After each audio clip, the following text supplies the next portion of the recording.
जय श्री कृष्ण। आज की कहानी है महाभारत के युद्ध के बाद की द्रौपदी की व्यथा की और कृष्ण कैसे उसे आत्मनिरीक्षण करने समझाते हैं। चलिए सुनते हैं। 18 दिन का महाभारत का भीषण युद्ध समाप्त होता है। इस युद्ध ने द्रौपदी को जैसे तोड़कर रख दिया हो।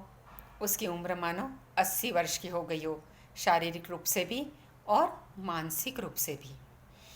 चारों ओर विधवाओं का साम्राज्य था। पुरुष इक्का दुक्का ही दिखाई दे रहे थे। अनाथ बच्चे चारों ओर घूम रहे थे। आसमान में गिद्ध लाशों को नोचने के लिए राह देख रहे थे। चारों ओर रक्तपात था। विधवाओं की चित्कार पूरे संसार को तोड़ रही थी। और इन सब के बीच हस्तिनापुर की महारानी पटरानी द्रौपदी अपने भव्य महल में शून्य को निहारते हुए अकेली बैठी थी।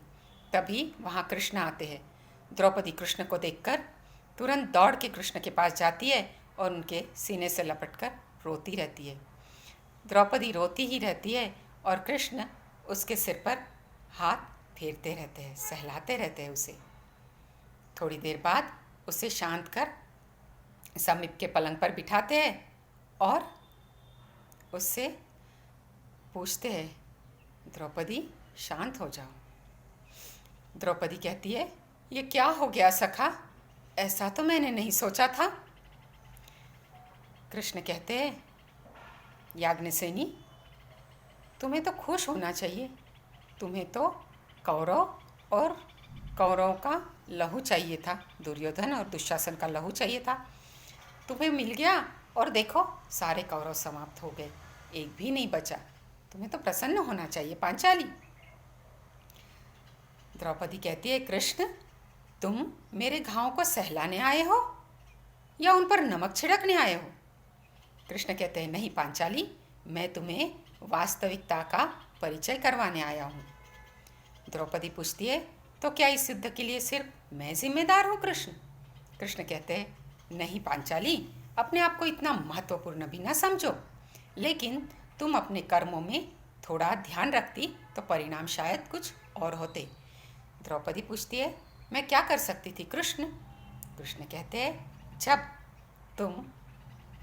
जब तुम्हारा स्वयंवर था और कर्ण तुम्हारे स्वयंवर में हिस्सा लेना चाह रहा था, तब तुमने सूत पुत्र कहकर उसका अपमान किया था। तुम उसकी जगह कोई अच्छे शब्दों का प्रयोग कर सकती थी ना। दूसरी बार जब बुआ कुंती ने तुम्हें 5 पतियों की पत्नी बनने के लिए कहा, तब क्या ज़रूरत थी उनकी बात स्वीकार करने की।